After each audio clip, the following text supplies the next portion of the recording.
Alright, well, it was tax day yesterday, and after having a good chunk of change taken away from me that I could have used for other things, or saved, it was a bit like clockwork that I see this article referencing a study on Bernie Sanders' Medicare for All plan, and that it would possibly require a doubling of all federal taxes on individuals and corporations.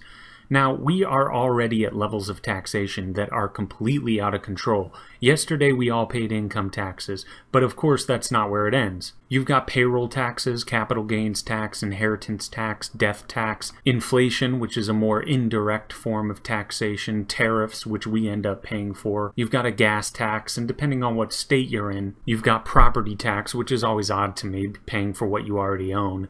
Then, of course, depending on the state, sales tax, and believe me, this list could go a lot longer. So then I see this article that I mentioned saying that in order to at least partially fund Bernie Sanders' Medicare for All program, all federal taxes would need to be doubled.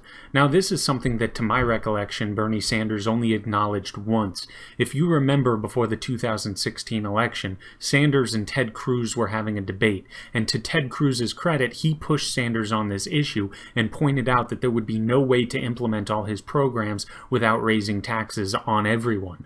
Finally, Sanders somewhat hesitantly admitted that yes, everyone would have to deal with an increase in taxes. Okay, thank you for being honest for a moment, we appreciate it. But if that ever happened, I would not be terribly shocked to see something akin to the yellow vests occur in the US. The yellow vests were largely inspired by not only the gas tax that was proposed in France, but also the mere fact that they were already being taxed to death in general. If you doubled all federal taxes in the US, I dare say you would begin to see throngs of people simply refusing to pay. Perhaps some would be refusing to pay out of principle, and some would simply be incapable of paying. And what do you do with those people? Well, we know what government does. They throw them into cages.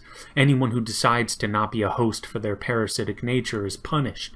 They need to leech off of you, to bomb other countries, to enact programs that siphon off your wealth, to line the pockets of administrators and bureaucrats, to employ enforcement agents, to throw hundreds of thousands of people into cages for victimless crimes, and now they would be taking even more money to fix the healthcare industry, despite the fact that it was government that distorted the healthcare markets to begin with. And how did they do that? Well, it was through the government-granted monopoly on licensing to the American Medical Association, thus limiting the supply of medical personnel, which increases costs, or with the vast overuse of insurance by tying health insurance to employment via the tax code, or by not allowing robust cross-state purchasing of health insurance plans, which would have immediately led to a lowering of prices if they enacted that, or by the mandated coverage of non-catastrophic health issues, thus making it more difficult to acquire cheap catastrophic coverage, or with the other 10,000